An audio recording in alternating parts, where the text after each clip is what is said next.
Welcome in digit तैयारी दोस्तों। तो आज की इस वीडियो में हम देखेंगे मल्टीपल इंटेलिजेंस थ्योरी। ठीक है, जो गार्डनर की थ्योरी है ये। ठीक है, हार्वर्ड गार्डनर पूरा नाम है भैया इनका। इन्होंने बहुबुद्धित्व का सिद्धांत दिया था। ठीक है, अब इससे पहले और भी सिद्धांत आए थे।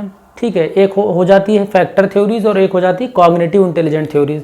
ठीक है, मतलब इंटेलिजेंट थ्योरीज दो टाइप की होती है, एक होती है फैक्टर थ्योरीज और एक होती है कॉग्निटिव इंटेलिजेंस थ्योरीज। तो ये आती है आपकी कॉग्निटिव इंटेलिजेंस थ्योरी में आती है। ठीक है, अब देखो इससे पहले कई थ्योरीज हैं फैक्टर थ्योरीज की। अगर हम बात करें unifactor theory, two factor theory, multiple factor theories, जिसको ग्रुप फैक्टर थ्योरी बोलते हैं। अब वहाँ से उतने क्वेश्चंस नहीं आते, पहले आ जाते थे।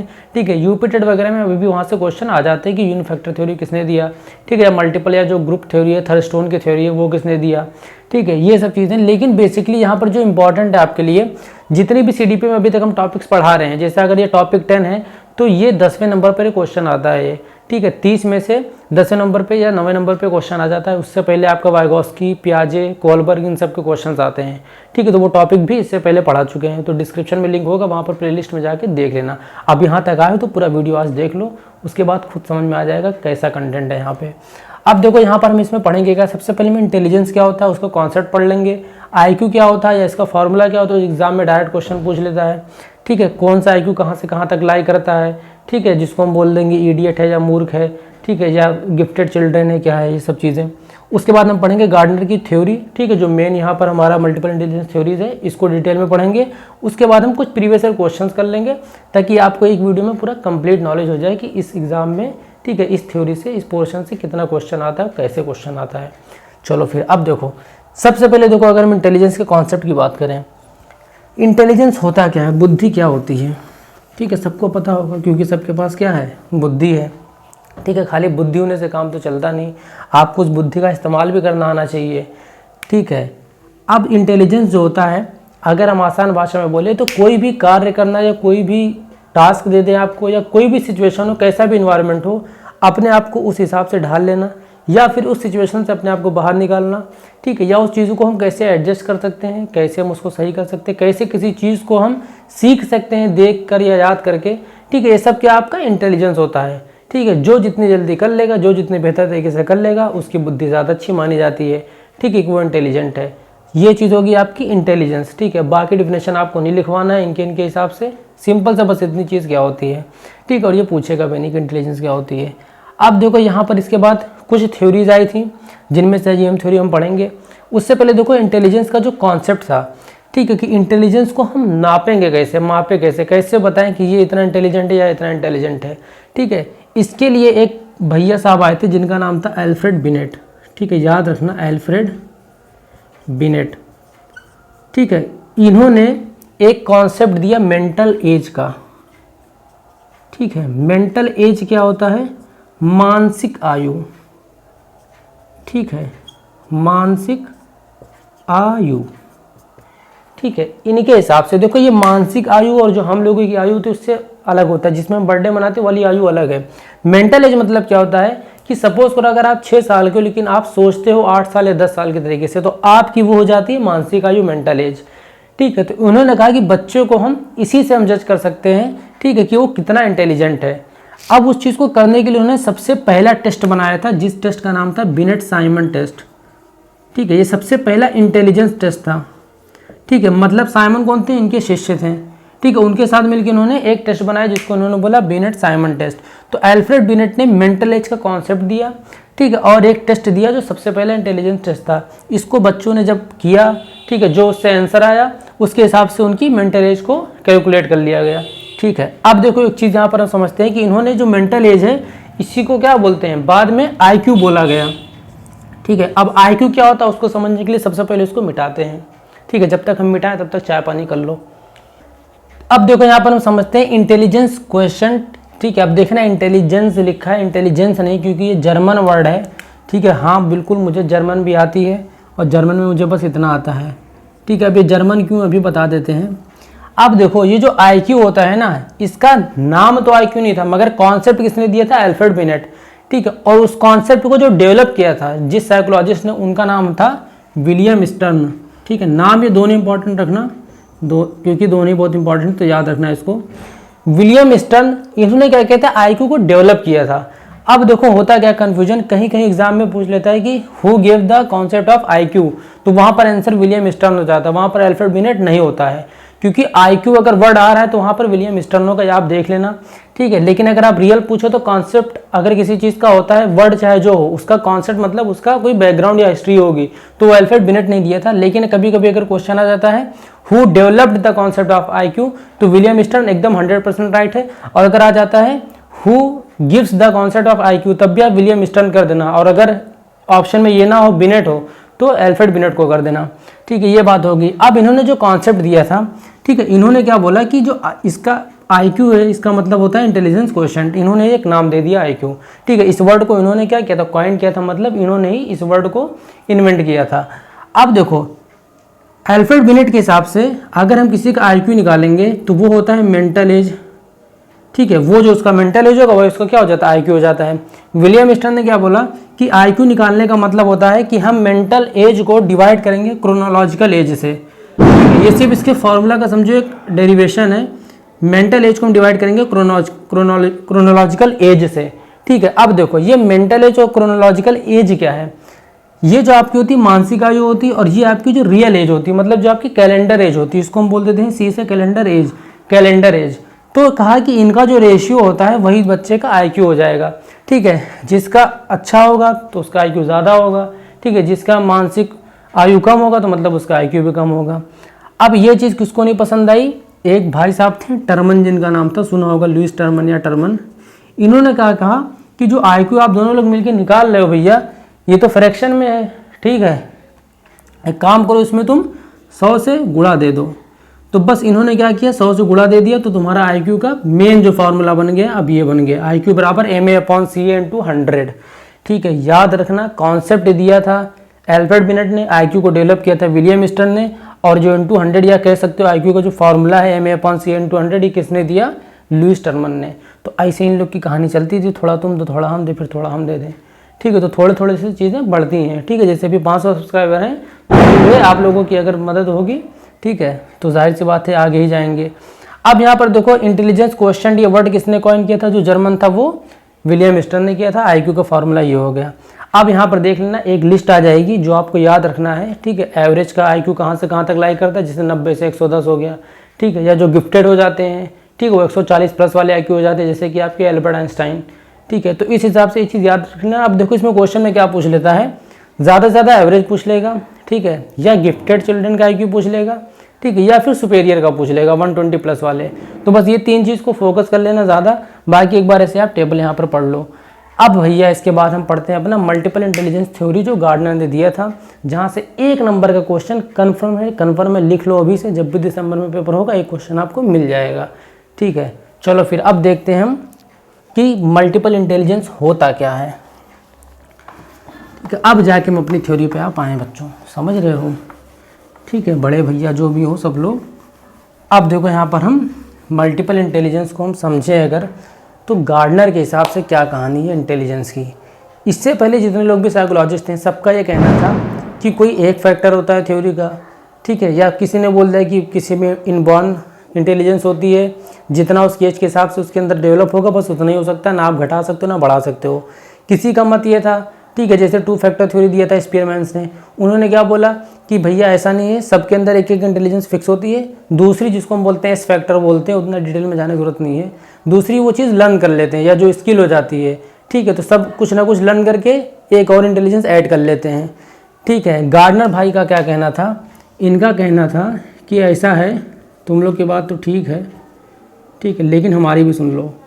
इन्होंने कहा कि लोगों के अंदर मल्टीपल इंटेलिजेंस होती है, ठीक है, तुम ये नहीं निश्चित कर सकते हो कि इसके अंदर बस इतनी ही बुद्धि है, ठीक है, बहुत बुद्धित्व होती है, बहुत ही बुद्धि होती है, ठीक है। ये तुम नहीं कह सकते हो कि अगर किसी की राइटिंग अच्छी है तो उसको बहुत ज़्यादा काबिल, उसको ज्ञान बहुत है, या तुम ये नहीं कह सकते हो जिसकी राइटिंग ना अच्छी हो उसको ज्ञान नहीं है, ठीक है, या तुम ये नहीं कह सकते हो कि जो अच्छी बात कर सकता है, अच्छे से बोल सकता है, ठीक है, लोगों को मैनिपुलेट कर सकता है या अपनी ओर आकर्षित कर सकता है, ठीक है, तो वो दुनिया का हर काम कर ले जाएगा, ऐसा नहीं है, ठीक है। किसी की अगर आर्ट अच्छी है, कोई अच्छा पेंट कर लेता है, तो ज़रूरी नहीं कि वो फिजिकल वर्क अच्छा कर ले, वो दौड़ ले, भाग ले, 1600 मीटर की रेस निकाल ले, ठीक है। या फिर हो सकता है कि कोई पढ़ाई लिखाई में अच्छा नहीं हो, खेल कूद में बहुत अच्छा है, तो ये जो गार्डनर थे ना, इन्होंने बच्चों पर काफ़ी रिसर्च किया, ठीक है, टेस्ट वगैरह सब कुछ देखा, तो सबके अंदर क्या देखा कि सबकी अपनी अलग अलग एबिलिटीज़ या कैपेबिलिटीज़ होती हैं, ठीक है। उस हिसाब से इन्होंने ये अपनी थ्योरी दी, जिसमें बोला इन्होंने कि मल्टीपल इंटेलिजेंस होती है, जिसमें से इन्होंने एक कैटेगरी बनाई और उस कैटेगरी को इन्होंने क्या किया कि 8 टाइप की इंटेलिजेंस लोगों में पाई जाती है, 8 टाइप्स की, ठीक है। बाद में इन्होंने 9th टाइप भी एक ऐड कर दिया था, ठीक है। लेकिन अगर ऑप्शन में आपका 8 है तो 8 आंसर होगा, अगर 8 नहीं 9 है तो 9 आंसर हो जाएगा। ये सब एक्सेप्शनल चीज़ें हैं, इतना सीटेड नहीं छेड़ेगा आपको, वो पुराने कॉन्सेप्ट पे चलेगा, ठीक है। तो 8 टाइप्स की आपकी गार्डनर के हिसाब से मल्टीपल इंटेलिजेंस होती हैं, ठीक है। अब देखो वो जो 8 टाइप्स हैं वो क्या क्या हैं, एक एक चीज़ को हम समझेंगे। यहाँ पर अगर हो सकेगा तो हम लिस्ट लगा देंगे, ठीक है। यहाँ पर आप देख लेना, तो लिस्ट आप देख पा रहे होंगे यहाँ पर कितने टाइप की इंटेलिजेंस हो गई, ठीक है। लिंग्विस्टिक इंटेलिजेंस हो गई, ठीक है, जो एथलेटिक इंटेलिजेंस होती है, ठीक है, या फिर लॉजिकल मैथमेटिकल इंटेलिजेंस, ये सब टाइप की 8 टाइप्स हैं। तो यहाँ पर आप चाहे स्क्रीनशॉट ले लो चाहे देख लो, एक एक इंटेलिजेंस को हम बारी बारी यहाँ पर समझेंगे, हिंदी इंग्लिश दोनों में। सबसे पहली जो इंटेलिजेंस होती है जिसको हम बोल देते हैं वर्बल लिंग्विस्टिक इंटेलिजेंस या फिर शाब्दिक भाषीय बुद्धि। अब देखो यहाँ पर जितने भी टाइप्स के इंटेलिजेंस हैं सबको आप सिर्फ वर्ड से ही मतलब समझ जाओगे तो आप कोई सा भी क्वेश्चन हो जाए, जो भी हम लास्ट में करेंगे जब पढ़ा लेंगे आराम से, ठीक है। आधे लोग स्किप मत कर देना, पहले यहाँ पर सुन लो एक एक चीज़, क्योंकि देखो एग्जाम्पल के थ्रू क्या होगा कि आप अच्छे से चीज़ों को समझोगे। तो अब देखो जो वर्बल लिंग्विस्टिक होती है, मतलब ऐसा व्यक्ति, ठीक है, जिसको शब्दों से खेलना आता हो, ठीक है, जो अपने शब्द से आपको चाहे आकर्षित करे चाहे आपको उसमें उलझा दे, या जैसे फॉर एग्जांपल हम ले लेते हैं जो पोएट्स लोग होते हैं, ठीक है, पोएट या कवि हो कह लो आप, ठीक है, जो शायरी भी करते हैं, या एडवोकेट्स आप कह लो, जो एडवोकेट होते हैं, वकील लोग, ठीक है, लॉयर एडवोकेट, ये सब क्या करते हैं, या एंकर भी आपने देखा होगा टीवी पे, आजकल तो एंकर ही लोगों की दुनिया है ना, मतलब किसी से कुछ भी बुलवा दो, ठीक है। मान लो एक क्वेश्चन ही पूछे नॉर्मल कि यह चीज़ आपको ख़राब लगी है, अब अगर सामने वाले को ख़राब भी नहीं लगी मगर बोलना चाह रहा हमें अच्छी नहीं लगी, मतलब आपको इतनी ख़राब लगी, मतलब आप ये हो गए वो हो गए, मतलब कि आपने शब्दों के जाल में आपको फंसाए रहते हैं। ऐसे लॉयर लोग भी हो गए, ठीक है, अगर खून किया हो तो तुम लाख बचना चाहो इसी से सवाल करेंगे कि तुम खुद ही जवाब दे दोगे, तुम्हें पता भी नहीं चलेगा कि तुमने कबूल कर लिया है, या अगर तुमने नहीं किया है कोई गलत काम तो भी तुम्हारा मन करेगा ला उन्हीं का खून कर दे, इतना सवाल पूछ रहा है। तो मतलब कि अपने वर्ड से इतने ज़्यादा उनमें बुद्धि होती है कि अपने शब्दों में लोगों को फंसा लेते हैं, ठीक है। और अगर जैसे पोएट की बात करें तो अपने शब्दों से कहो तुमको दरिया घुमा दे, आसमान घुमा दे, अंतरिक्ष घुमा दे, मतलब हर जगह आप उस चीज़ को फील करने लगोगे जो जो इनकी लाइन्स होंगी या जो जो इन्होंने बोला है, ठीक है। तो वर्बल लिंग्विस्टिक मतलब होता है कि ऐसा इंसान जो शब्दों से खेल सके या फिर जिसके अंदर क्षमता होती है अपनी कम्युनिकेशन के थ्रू चीज़ों को अपने हिसाब से ले चल सके, ठीक है। तो जिस भी व्यक्ति के अंदर वर्बल लिंग्विस्टिक ज़्यादा होगी, ठीक है, उसका आपने यहाँ पर एग्जाम्पल देख लिया, अब इसी हिसाब से आपसे क्वेश्चन पूछ लेगा, ठीक है। जैसे मान लो अगर उसने कोई एंकर का एग्जाम्पल दे दिया या फिर उसने एग्जाम्पल दे दिया कि 3-4 लोग बैठे हैं, बीच में उसने ये बात करी, लोग उसकी बातों से इंप्रेस हो गए, तो अब ये बताइए इसके अंदर कौन सी इंटेलिजेंस है, तो उसके अंदर कौन सी आ जाएगी, वर्बल लिंग्विस्टिक। बस इसी टाइप का क्वेश्चन आता है। अब देखो यहाँ पर सेकंड आता है लॉजिकल मैथमेटिकल इंटेलिजेंस। अब यहाँ पर देखो आप मैथ्स देख रहे हो, मैथ का मतलब क्या होता है, कैलकुलेशन से रिलेटेड है, ठीक है। अब जो तार्किक गणितीय होगी, तार्किक मतलब जो लॉजिक दे सकें, ठीक है। यहाँ पर जैसे कि एग्जांपल हम ले लेते हैं, आपके साइंटिस्ट हो गए,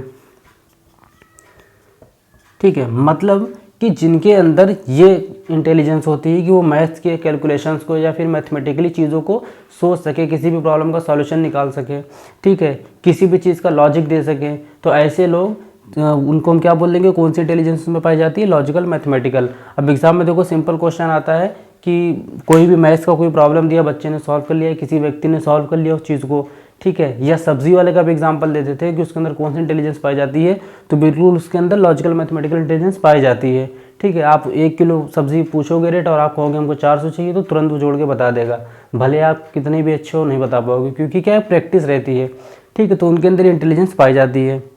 अब देखो यहाँ पर बात करते हैं हम थर्ड जो है म्यूजिकल इंटेलिजेंस, मतलब संगीतात्मक बुद्धि। अब म्यूजिकल इंटेलिजेंस सिंपल सी बात है, जो सिंगर्स हो गए, ठीक है, किसी भी सिंगर को आप ले लो जिनके क्या हो, जो म्यूज़िक का जिनको ज्ञान होता हो अच्छे से, ठीक है, सिंगर कंपोजर कोई भी, अरिजीत सिंह में शर्मा किसी को भी आप ले लो, तो ऐसे लोग जिनके अंदर म्यूज़िक का सेंस होता है, ठीक है, वो अपनी म्यूज़िक से या फिर किसी इंस्ट्रूमेंट से लोगों को क्या कर सकते हैं, आकर्षित कर सकें, ठीक है, या उनमें कौन सी इंटेलिजेंस पाई जाती है, म्यूजिकल इंटेलिजेंस, ठीक है, सिंपल सी बात है। अब इसके बाद हम पढ़ते हैं 3 और जो इंटेलिजेंस बची उनको भी देखते हैं। देखो अब जो हमारी चौथी इंटेलिजेंस है जिसको हम बोल देते हैं स्पेशल इंटेलिजेंस, ठीक है। अब स्पेशल वर्ड यूएस में भी कई बार आप लोगों ने सुना होगा, इसका मतलब होता है स्थानिक बुद्धि। अब स्पेशल इंटेलिजेंस मतलब जिस व्यक्ति के अंदर ये इंटेलिजेंस पाई जाती है वो चीज़ों को क्या कर सकते हैं, मतलब एक एब्स्ट्रैक्ट थिंकिंग उनकी अच्छी होती है। मतलब कोई चीज़ अगर कॉन्क्रीटली मौजूद ना हो, ठीक है, फिर भी वो उस चीज़ को इमेजिन कर सकते हैं। मतलब कि ये आप ऐसे कह सकते हो, कोई भी आकार हो, कोई भी चीज़ बनाने की अगर उनके अंदर चाह होगी तो उस चीज़ को अपने माइंड में बना लेंगे। ठीक है। स्पेशल मतलब होता है किसी भी चीज़ को पिक्चराइज करना या दिमाग में उसकी इमेज बना लेना। तो ये किसके अंदर ज़्यादा होती है, ये जो भी आर्किटेक्ट्स होते हैं या इंजीनियर्स होते हैं, ठीक है, उनके अंदर ज़्यादा होती है। जो मूर्ति वगैरह बनाते हैं या चित्र बनाते हैं, ठीक है, उन लोगों के अंदर ज़्यादा होती है। ठीक है। अब ये देखो ये चीज़ कैसे होती है, सपोज करो कि आपने किसी इंजीनियर को एक सादा प्लॉट दे दिया और तुमने अगर उसको सिर्फ नॉर्मली बता दिया कि हाँ हमको 3-4 कमरा चाहिए, बाकी ठीक है वार्डरोब वगैरह ये सब कुछ बनवा देंगे, इतना बड़ा रूम होना चाहिए, इतनी स्पेस होनी चाहिए, ठीक है, वो क्या करेगा उन सब चीज़ों को एक इमेजिन करके वो आपको ये बता देगा कि ये चीज़ पॉसिबल हो जाएगी कि नहीं इतने बड़े प्लॉट में या इतने एरिया में। क्यों? क्योंकि उसकी क्या स्पेशल इंटेलिजेंस बहुत अच्छी है। ठीक है। कोई मूर्तिकार या कोई चित्रकार होगा, ठीक है, आप अगर उसको सिर्फ बताते हो, जैसे कि आपने देखा होगा मूवीज़ वगैरह में कि इस टाइप का आदमी था जो चोरी किया था, मैंने उसका चेहरा देखा था, वो क्या करेंगे, वो उसका चेहरा हूबहू बना देंगे सिर्फ आपके वर्डिंग से जो आप बताओगे। ठीक है। मतलब आप अगर बता रहे हो कि हाँ लंबी नाक है, बाल बड़े, तो उस चीज़ को क्या वो इमेजिन करके पूरी आर्ट बना देते हैं। तो उनके अंदर कौन सी इंटेलिजेंस पाई जाती है, स्पेशल इंटेलिजेंस। ठीक है। अब उम्मीद इतना समझ में आ गया होगा। अब देखो जो बॉडीली काइनेस्थेटिक होती है, देखो यहाँ सब वर्ड से ही समझो, बस ये स्पेशल थोड़ा टफ था क्योंकि लोगों को पता नहीं होता है कि इसका मतलब क्या होता है। इसका मतलब बस इतना समझो, कोई चीज़ मौजूद नहीं है रियल लाइफ में, फिर भी दिमाग में सोच के उसको एक वर्चुअली वहाँ पर एक डिस्क्राइब कर देना, उसको हम बोल देते हैं स्पेशल। अब जो बॉडीली काइनेस्थेटिक होती है, मतलब शारीरिक गतिक बुद्धि, मतलब ऐसी ये इंटेलिजेंस होती है जिस क्या हमें फिजिकली मतलब जिसमें दिखे। ठीक है, कि ये चीज़ अगर स्पोर्ट्स में इंसान अच्छा है, ठीक है, जैसे वो क्रिकेटर हो गया, फुटबॉलर हो गया, ठीक है, कोई सा भी कोई एथलीट हो गया, रनिंग कर रहा है, मतलब जो बॉडी वाइज खूब फिट हो, ठीक है, बहुत तेज़ हो, तंदुरुस्त हो, उसको हम क्या बोल देंगे कि वो उसके अंदर कौन सी इंटेलिजेंस है, बॉडीली काइनेस्थेटिक। ठीक है। मतलब इसके अपने मसल्स पर, अपने बोन्स पर अच्छा कंट्रोल है, ठीक है, उसको मेंटेन किया है, स्ट्रांग है, तो हम क्या कह सकते हैं कि उसके अंदर शारीरिक गतिक बुद्धि ज़्यादा पाई जाती है। ठीक है। मतलब अभी अगर हमसे तुमसे बोल दिया जाए कि 600 मीटर दौड़ना है, ठीक है, 40 सेकंड में, 50 सेकंड में, तो वो चीज़ इम्पॉसिबल हो जाएगी। लेकिन जो करते हैं तो उनके अंदर क्या ये चीज़ डेवलप हो जाती है। तो कहीं ना कहीं ये सब इंटेलिजेंस इंसान सीख भी सकता है। ठीक है। और किसी में थोड़ा बहुत जेनेटिकल फैक्टर होता है, थोड़ा बहुत मायने रखता है, बाकी तो मेन इन्वायरमेंट होता है। ठीक है। तो ये सब चीज़ें क्या हैं। अब देखो यहाँ पर हम बात करते हैं 6th वाला जो है नेचुरलिस्टिक इंटेलिजेंस, मतलब प्राकृतिकवादी। अब नेचुरलिस्टिक मतलब जिसको नेचर का ज्ञान अच्छे से हो, ठीक है, जिसके बुद्धि क्या हो, नेचर को ही लेके उसकी बुद्धि में हर टाइम नेचर के बारे में सब कुछ उसको पता हो। ठीक है। उसका एक अंदाज़ा अच्छा हो, जैसे कि आपके जो किसान लोग होते हैं, फार्मर्स, ठीक है, अब आपने सुना भी होगा गाँव वगैरह से जो भी बिलोंग करते हैं, जानते हो, इन्हें पता है कि हाँ इस टाइम ये फसल लगानी है, या इस टाइम चलो निकल दो, हो सकता है बारिश होने वाली हो, ठीक है, या कल का मौसम हो सकता है। अब वो बात अलग है कि आपको मोबाइल में सब कुछ पता चल जाता है, ठीक है, लेकिन ये चीज़ पहले तो नहीं थी ना। या अभी भी अगर मान लो नेटवर्क चला जाए, ठीक है, तो आपकी यहाँ पर फसल रिस्क तो नहीं ले सकता ना इंसान, तो लोग क्या नेचर पर डिपेंड रहते हैं। ठीक है। तो इन लोगों की क्या है, ये समझ ज़्यादा होती है कि हाँ इस ज़मीन में ये फसल हो पाएगी कि नहीं हो पाएगी, इस फसल को इतना पानी चाहिए कि नहीं, ये सब क्या मतलब प्राकृतिकवादी जितनी भी इंटेलिजेंस होगी, ठीक है, जो सबसे ज़्यादा पाई जाती है उनको हम बोलते थे कि उनके अंदर कौन सी नेचुरलिस्टिक इंटेलिजेंस है। ठीक है। यहाँ पर सिर्फ वर्ड का मतलब समझो, इसमें बहुत ज़्यादा एक्सप्लेनेशन वाली बात नहीं है। जो भी क्वेश्चन आएगा अभी जब करवाएंगे तो खुद देखोगे, सिर्फ अगर तुम इस वर्ड्स का मतलब समझ गए ना तो तुम्हारा अपने आप क्वेश्चन हो जाएगा। ठीक है। अब देखो 2 इंटेलिजेंस और बची हैं, इसको अपने खूबसूरत और महंगे वाले डस्टर तरफ करते हैं। जो हमारी 7th और 8th इंटेलिजेंस हैं, एक आती है आपकी इंटरपर्सनल इंटेलिजेंस और एक आती है इंट्रापर्सनल। ठीक है। फटाफट अभी देखते हैं उसको भी। ठीक है। अब देखो हम बात करते हैं जो इंटरपर्सनल इंटेलिजेंस और इंट्रापर्सनल। देखो 3 इंटेलिजेंस है जो आप वर्ड्स में थोड़ा कंफ्यूज हो जाओगे। एक हमने बताया था स्पेशल इंटेलिजेंस, ठीक है, और एक इंटर और इंट्रापर्सनल। ठीक है। लेकिन कन्फ्यूजन दूर करेंगे अभी। इंटरपर्सनल इंटेलिजेंस मतलब ऐसी इंटेलिजेंस जिसमें क्या होता है कि व्यक्ति को दूसरे व्यक्तियों के बारे में सब कुछ पता हो। ठीक है। सब कुछ पता इन द सेंस मतलब एक दूसरे के भावनाओं को, फीलिंग्स को, इमोशंस को, ज़रूरतों को समझते हों। ठीक है। तो जो व्यक्ति ऐसे होते हैं, सपोज करो फॉर एग्जांपल अगर हम ले ले कोई भी जो आपको जो सेल वगैरह करते हैं, ठीक है, कोई भी प्रोडक्ट लेके आ गए वो, तो वो मतलब आपसे इस तरीके से इंटरेक्ट करेंगे कि आपको लगेगा कि हाँ यार इसने मेरी प्रॉब्लम को सॉल्व कर दिया। क्योंकि वो कहीं ना कहीं जो भी दिनचर्या वाली जितनी भी प्रॉब्लम्स होती हैं उन्हीं सब चीज़ों को क्या करेंगे, उस पर आपसे बात करेंगे। ठीक है। और कहीं ना कहीं अपने प्रोडक्ट को वहाँ पर फिट कर देंगे। ठीक है। या फिर आप कह सकते हो जो भी काउंसलर्स वगैरह होते हैं जो आपकी काउंसलिंग करते हैं, ठीक है, वो लोग भी क्या करते हैं, पहले आपके बारे में थोड़ा बहुत समझेंगे, चीज़ों को आपको ऑब्जर्व करेंगे, तो कहीं ना कहीं मतलब, या फिर आप कह सकते हो सबसे अच्छा एग्जाम्पल जो मिनिस्टर लोग होते हैं, नेताजी लोग, ठीक है, इससे आप अच्छे से समझोगे। अब इनके भाषण में क्या होता है, इनको दूसरों से कैसे बात करनी है, दूसरों की कैसे कौन कौन सी परेशानियों को, मुद्दों को उठाकर और फिर आराम से वोट ले लेंगे या कुछ भी कर लेंगे, मतलब अपना कुछ भी सेटिस्फैक्शन आपको इतना अच्छा दे देंगे कि आप जो वो चाह रहे होंगे आप कर दोगे। मतलब अगर कोई प्रोडक्ट बेच रहे होंगे तो आप खरीद लोगे, ठीक है। अगर स्पीच दे रहे हैं तो इस तरीके से देंगे कि आपको लगेगा बस यही हमारे पापा के बाद यही हमको मानते हैं सबसे ज़्यादा। ये सब चीज़ें आपको फील हो जाएंगी। तो उनके अंदर कौन सी इंटेलिजेंस पाई जाती है, इंटरपर्सनल इंटेलिजेंस, ठीक है। इंटर मतलब होता है कि लोगों से सबसे कनेक्ट होकर जुड़ के रहना, ठीक है। अब अगर इसको आप कन्फ्यूज़ हो जाओगे तो फिर बता देते हैं। इंटर देखो आपका इंटरनेट से बना है। अब इंटरनेट मतलब क्या होता है, नेट मतलब होता है नेटवर्क, इंटर माने कनेक्ट करना, तो ढेर सारे मतलब कई नेटवर्क्स को कनेक्ट करना। वो नेटवर्क कोई भी हो सकते हैं, हमारे घर का, आपके घर का, कहीं का भी। तो इंटरनेट क्या होता है, पूरे वर्ल्ड को, पूरी दुनिया को कनेक्ट करता है, ठीक है। अब इसी इंटर से हमारा ये भी इंटर आ गया, इंटर पर्सनल इंटेलिजेंस, कि पर्सनल लोगों के बारे में जानते तो हैं लेकिन सबके बारे में, पूरे वर्ल्ड वाइड कोई भी इंसान उनके सामने ला के रख दोगे वो उसको सेटिस्फाई कर सकते हैं, ठीक है, या उनसे अपना विचार शेयर कर सकते हैं आराम से, ठीक है। मतलब वो अपने से ज़्यादा दूसरे के बारे में रुचि रखना पसंद करते हैं, दूसरे के बारे में जानते हैं, ठीक है। तो जहाँ पर भी एग्जाम में कोई ऐसा क्वेश्चन आ जाए कि जहाँ कोई व्यक्ति दूसरे व्यक्ति की प्रॉब्लम को सॉल्व कर रहा है या दूसरे व्यक्ति को लेकर चल रहा है या उसके विचारों को अपने विचारों से कम्युनिकेट कर रहे हैं, एक दूसरे से बात कर रहा है, रिलेट कर रहा है, तो मतलब क्या है कि उसके अंदर कौन सी इंटेलिजेंस पाई जाती है, इंटरपर्सनल इंटेलिजेंस पाई जाती है। इंट्रापर्सनल इंटेलिजेंस क्या होता है कि यहाँ पर व्यक्ति खुद के बारे में चीज़ों को समझता है, खुद के इमोशंस को, खुद के फीलिंग्स के बारे में जानना चाहता है, उसके अंदर जागरूकता होती है, ठीक है। या अब वो है तो क्यों है, उसे क्या करना है आगे, क्या उसका गोल है, ठीक है। आज वो ऐसा है तो क्यों है, कल उसे कैसा होना, कुछ भी सोच सकता है वो दुनिया भर की। मतलब जहाँ पर वो सिर्फ अपने लिए सोच रहा हो, ठीक है। कुछ भी कोई भी प्रॉब्लम होगी वो अपने खुद सॉल्यूशन निकालेगा, अंदर से खुद अपने से उस चीज़ को सोचेगा, विचार करेगा और कोई ना कोई सॉल्यूशन निकालेगा, ठीक है। मतलब उसको हम बोल देंगे इंट्रापर्सनल इंटेलिजेंस होती है। मतलब अब वो ये कह सकता है कि हाँ मैंने अपने आप पे खूब स्टडी किया, अब कोई भी ह्यूमन ले आओगे मेरे सामने तो हम बता देंगे हाँ इसकी बेसिक नीड क्या है, ठीक है। या फिर जैसे कि आपने सुना होगा फॉर एग्जांपल जो बाबा लोग होते हैं, ठीक है, बाबा भी कह सकते हो आप, या जो भी गुरु वगैरह होते हैं, धार्मिक गुरु जो होते हैं, अब उनके पास आदमी अपनी दिक्कत क्यों लेके जाता है, क्योंकि वो क्या, उन्हें ये लगता है कि हाँ मतलब है तो ये भी इंसान, ठीक है, तो ये क्या इंसान के लिए ज़रूरी है क्या नहीं, उस चीज़ के बारे में बता सकते हैं, ठीक है। या बहुत लोग होता है, आपने सुना होगा कि मोक्ष की प्राप्ति कर गए या फिर तपस्या कर रहे थे, तो मतलब क्या वो खुद पर जो करना है कर रहे हैं, ठीक है। वहाँ उनको कोई ये नहीं मकसद है कि उनको दूसरों को इन्फ्लुएंस करना है, दूसरे को मैनिपुलेट करना है। इंटरपर्सनल में दूसरों से मतलब होता है, ठीक है, दूसरे को इम्प्रेस करना है, ठीक है, दूसरे से इंटरेक्शन बढ़ानी है, यहाँ पर ये मामला रहता है। इसमें क्या है, जो भी करना अपने ऊपर करना, अपने लिए करना है, तो इसको हम बोल देते हैं कि इनके अंदर कौन सी इंट्रापर्सनल इंटेलिजेंस पाई जाती है। जैसे कि एक गुरु अपने ऊपर खुद कंट्रोल कर ले जाता है, ठीक है, कहो तो पूरे दिन में एक रोटी खा के रह ले, ठीक है, हम लोग भले एक रोटी एक घंटे बाद खाते रहेंगे, ठीक है, मतलब इनको अपने ऊपर कंट्रोल हो जाता है। तो ये होती है इंट्रापर्सनल इंटेलिजेंस। अब यही 8 इंटेलिजेंस पूछी जाती है एग्जाम में, ठीक है। अब एक दो प्रीवियस ईयर क्वेश्चन देख लेते हैं, और एक 9th इंटेलिजेंस है वो भी नोट कर लेना, उसको हम बोल देते हैं एग्जिस्टेंशियल इंटेलिजेंस, ठीक है। बस इसका नाम याद रखो, बाकी इसमें कुछ नहीं पूछा जाता है, ठीक है। मतलब दुनिया है तो क्यों है, कोई चीज़ है तो क्यों एग्जिस्ट कर रही है, क्या इसके पीछे कारण है, ठीक है, एकदम पूरी फिलॉसफी वाली चीज़ हो जाएगी ये, ठीक है। मेन आपका इस 8 से क्वेश्चन आता है, यहाँ पर उतना ही पढ़ाएंगे जितना एग्जाम में आता है, ठीक है, क्योंकि एक्स्ट्रा चीज़ याद रखने से अच्छा है जो काम की चीज़ है वो याद रखो, ठीक है। चलो अब देख लेते हैं, कुछ क्वेश्चंस देख लेते हैं। अब अगर इतना पढ़ा होगा तभी क्वेश्चन से आप समझ जाओगे खुद ही कि किस हिसाब से एग्जाम में क्वेश्चंस आते हैं।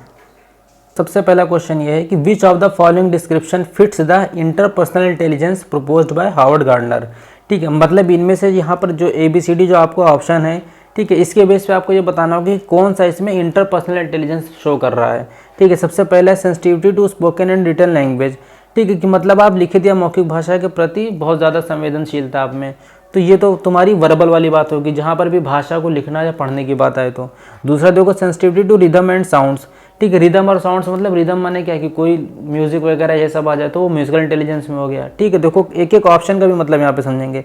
Capacity to understand the intentions and desires of others, जहाँ पे भी देखो अदर्स आया, अदर्स माने भी हमने क्या बताया था, इंटरनेट कई लोगों को जोड़ रहा है, ठीक है। दूसरे के बारे में अगर आप जान रहे हो या उनमें इंटरेस्ट रख रहे हो, रुचि रख रहे हो, तो मतलब आपके अंदर इंटरपर्सनल इंटेलिजेंस पाई जाती है, ठीक, तो इसी को हम बोल देते हैं। और अगर डी वाला देखें, capacity to understand own self, खुद के बारे में समझने को हम बोल देते हैं इंट्रापर्सनल। ठीक है, इंट्रापर्सनल मतलब खुद के बारे में समझना, खुद के बारे में ज्ञान होना, इंटरपर्सनल दूसरे के बारे में ज्ञान होना। सिंपल सी बात, बस इतना ही याद रखना। ठीक है, ये चीज़ याद रखोगे तो भी आपका काम हो जाएगा। अब देखो यहाँ पर दूसरा क्वेश्चन देख लेते हैं। The ability to use language fluently and flexibly to express one's thinking is a characteristics of which intelligence. देखो यहाँ पर एबिलिटी टू यूज लैंग्वेज, हमने बोला ना भाषा का कहीं भी इस्तेमाल करवाए, मौखिक चाहे लिखित किसी भी रूप में, तो वो कौन सी होती है? सबसे पहला ऑप्शन है लिंग्विस्टिक इंटेलिजेंस। ठीक है, बाकी तीनों में से कुछ नहीं होगा, आप लोग को अच्छे से पता चल गया होगा। अब एक लास्ट क्वेश्चन देखो कर लेते हैं। In Harvard Gardner's theory, person high on dash intelligence can recognise and are aware of the beauty of different species of flora and fauna. ठीक है, अब ये जो फ्लोरा फाउना नहीं पता, ये थोड़ा बहुत आपके ज्योग्राफी साइंस का पार्ट रहता है। मतलब जहाँ पर जो भी नेचुरल चीज़ें, पेड़ पौधे, ठीक है, बर्ड्स, चिड़िया, जानवरों, इनके बारे में जिनको ज्ञान होता है, ठीक है, इनकी डिफरेंट स्पीशीज़ के बारे में, तो उनके अंदर कौन सी इंटेलिजेंस होती है? तो मतलब ये सब चीज़ें क्या, ये सब प्राकृतिक चीज़ें ना, नेचर वाली। तो जितनी भी प्राकृतिक चीज़ें होंगी उनके अंदर कौन सी बुद्धि होती है? प्राकृतिक वाली बुद्धि होगी। ठीक, मतलब वो प्रकृतिवाद होंगे। तो यहाँ पर कौन सा हो जाएगा? जो आपका ऑप्शन बी है, नेचुरलिस्टिक या प्रकृतिवादी। ठीक है, अब देखो क्वेश्चन से आप समझ गए होगे, पक्का है, बिल्कुल समझ गए होगे। ठीक है, तो ऐसे ही हर टॉपिक को क्लियर किया है। तो आप एक बार चाह के और भी जो प्रीवियस ईयर टॉपिक्स हैं, जितने भी प्रीवियस एग्जाम्स में क्वेश्चंस आए हैं, ठीक है, लगभग सबकी प्रैक्टिस भी कराएंगे। फिलहाल अगर आपको टॉपिक्स भी पढ़ना है, पियाजे की थ्योरी की, वाइगोत्स्की की, या बहुत लोगों को कन्फ्यूजन होती है पियाजे और वाइगोत्स्की की दोनों थ्योरी में कन्फ्यूजन होती है कि क्या सिमिलरिटी क्या डिफरेंसेस है, तो उसको भी एक वीडियो में मैंने क्लियर किया है। ठीक है, इसी की प्लेलिस्ट में आपको मिल जाएगा वो, तो जाके देख लेना। बाकी जो भी समझ में आया, कोई भी कमी रह गई हो तो कमेंट कर देना, अगली वीडियो में उसको दूर करेंगे बिल्कुल। ठीक है, आप भी सीखो, साथ साथ हम भी सीखते हैं। चलो फिर मिलते हैं नेक्स्ट वीडियो में, तब तक के लिए अपना ध्यान रखना। Bye bye.